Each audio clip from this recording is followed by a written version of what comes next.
Hoje nós deflagramos uma das maiores operações da história contra o crime organizado, sobretudo em sua atuação no mercado legal. E eu ousaria dizer também que é uma das maiores operações em termos mundiais, graças ao entrosamento da Polícia Federal, dos órgãos fazendários, da Receita Federal, com a colaboração também de outros órgãos como o Ministério Público de vários estados, aos quais agradecemos. Esta operação Carbono Oculto, voltada a desmantelar fraudes e sonegação fiscal no setor de combustíveis que estão sendo articulados pelo crime organizado. Eu tenho o poder e vou interferir em todos os ministérios, sem exceção. Eu não posso ser surpreendido com notícias. E não dá para trabalhar assim, fica difícil. Por isso, vou interferir. Mas é o tempo todo para me atingir mexendo com a minha família. Já tentei trocar gente da segurança nossa no Rio de Janeiro, oficialmente, e não consegui. Isso acabou. Eu não vou esperar minha família toda, de sacanagem, ou amigos meus, porque eu não posso trocar alguém da segurança na ponta da linha que pertence à estrutura nossa. Vai trocar. Se não puder trocar, troca o chefe dele. Pode trocar o chefe dele? Troca o ministro. E ponto final. O diretor-geral da Polícia Federal trocou nesta quinta-feira o delegado responsável por investigar a família Bolsonaro. Luiz Flávio Zampronha foi substituído por Caio Pelling, no comando da Diretoria de Combate à Corrupção e ao Crime Organizado. A DICOM é responsável por investigar políticos e autoridades. Atualmente, o presidente Jair Bolsonaro do Partido Liberal e dois filhos são investigados. O senador Flávio, também do PL, e o vereador Carlos, do Republicanos do Rio de Janeiro. A Polícia Federal empreendeu hoje a maior operação de combate ao crime organizado da história. Esta operação e as ações dela atingiram em cheio a engenharia de financiamento do crime organizado. Desmontando a engenharia de financiamento, se desmonta os meios de subsistência do crime. Esta operação ocorreu em mais de 10 estados do país. Envolveu Polícia Federal, Ministério da Fazenda, Receita Federal, Agência Nacional do Petróleo, Polícias Civil e Polícia Militar, Ministério Público Federal e Ministério Público Estadual. Essa operação só foi possível em um governo que dá autonomia para as instituições atuarem e tem independência. Esta operação atingiu fintechs que funcionavam como canal de lavagem de dinheiro para os crimes que eram cometidos. É assim que se combate o crime. Mais de R$1 bilhão foram bloqueados. R$300 mil em espécie foram apreendidos, além de várias outras buscas e apreensões e pelo menos 8 prisões já executadas. O crime nunca foi tão combatido como está sendo combatido agora no governo do presidente Lula. Hoje, o crime organizado no Brasil teve uma grande derrota. E isso só foi possível porque temos no Brasil um governo que dá autonomia para o funcionamento das instituições de investigação e de combate ao crime. Está interferindo? Peraí. Se eu não posso trocar o superintendente, eu vou trocar o diretor-geral. Aí não se discute isso aí. Se eu for trocar diretor-geral, ministro, o que for, a gente faz na hora certa. O pessoal não quer se combate à corrupção. É aquele fio que nunca acaba. O presidente tem lá investigação, família dele rachadinha. Ele tem medo também que a investigação chegue nele. E daí ele chegou a partir de determinado momento do mandato dele e começou, olha, tem que enfraquecer o combate à corrupção. Então o primeiro sinal foi esse. O governo trabalhou para que o COAF fosse de volta, fosse lá para o Ministério da Economia. Tá? Depois teve uma decisão do Supremo que beneficiou lá o filho do presidente, parou uma investigação, foi uma liminar de um dos ministros. O governo também não queria que a gente... O problema é que essa liminar, ela parava todas as investigações de lavagem de dinheiro no país. Né? Parava tudo. E o presidente não queria que a gente mexesse nisso. O presidente me falou assim, Moro, se você não vai ajudar, não atrapalha. O presidente me falou assim, Moro, se você não vai ajudar, não atrapalha. Mais de 1.000 postos de gasolina, 4 refinarias, mais de 1.000 caminhões que estavam à disposição do crime organizado, com resultados extraordinários no dia de hoje.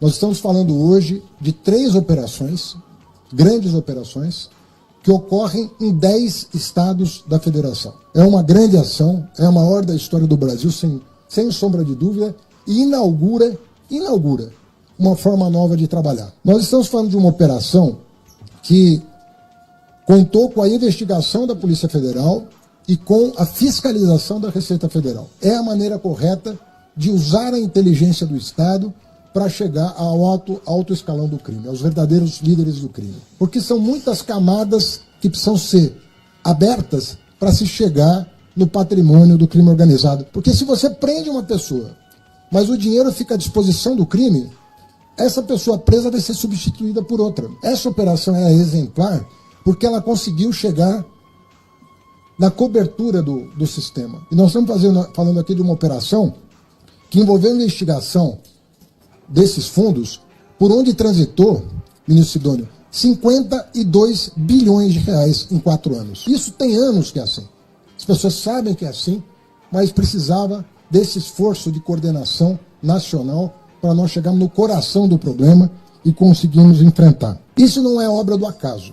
Essa operação, ela é obra de decisão política. Natuza, o que mais te assustou em tudo isso que a gente viu ao longo dessa quinta-feira? A dimensão, o superlativo da história, por ser a maior da história do Brasil, mas o que pegou para mim foi ver a cena dos policiais federais na Faria Lima.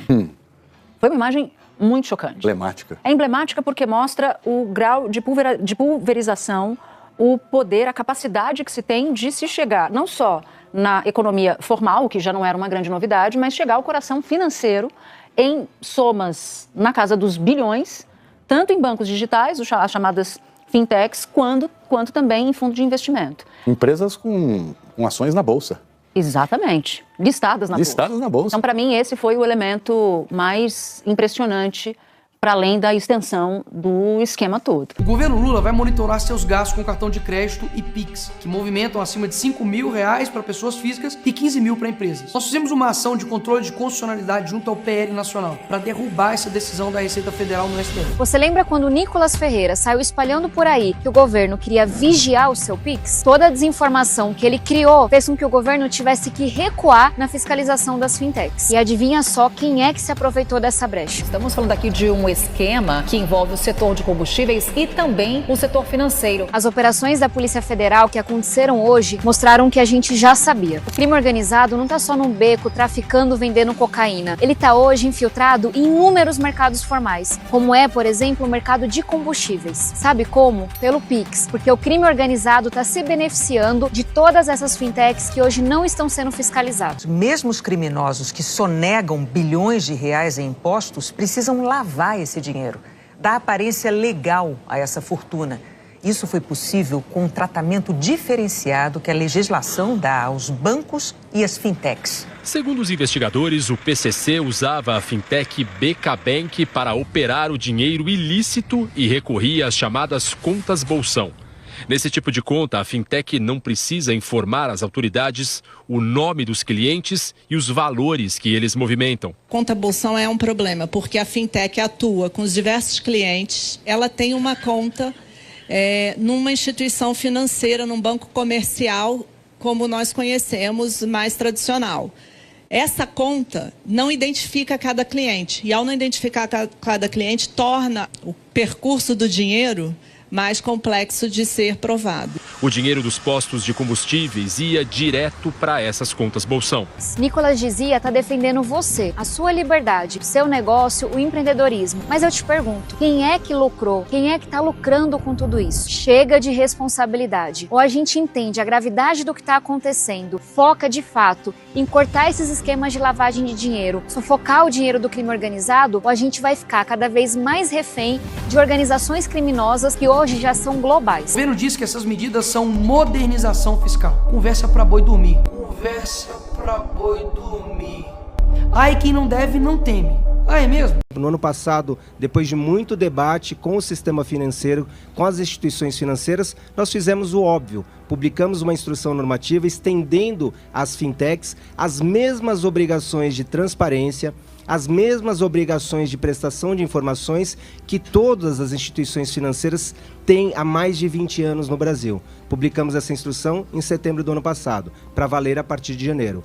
O que aconteceu em janeiro, todos nós sabemos. A Receita Federal recebeu o maior ataque da história dela de mentiras, de fake news, dizendo mentirosamente que aquela instrução normativa tratava de tributação de meios de pagamento. Bolsonaro cria o Pix, o vovô taxa o Pix.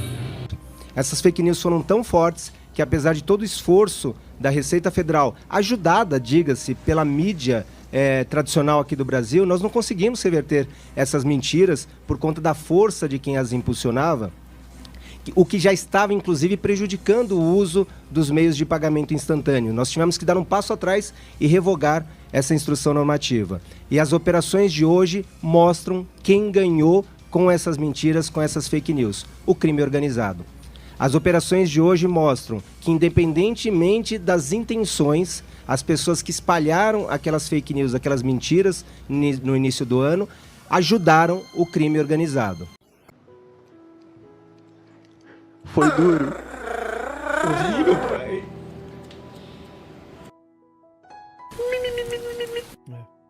É dureza.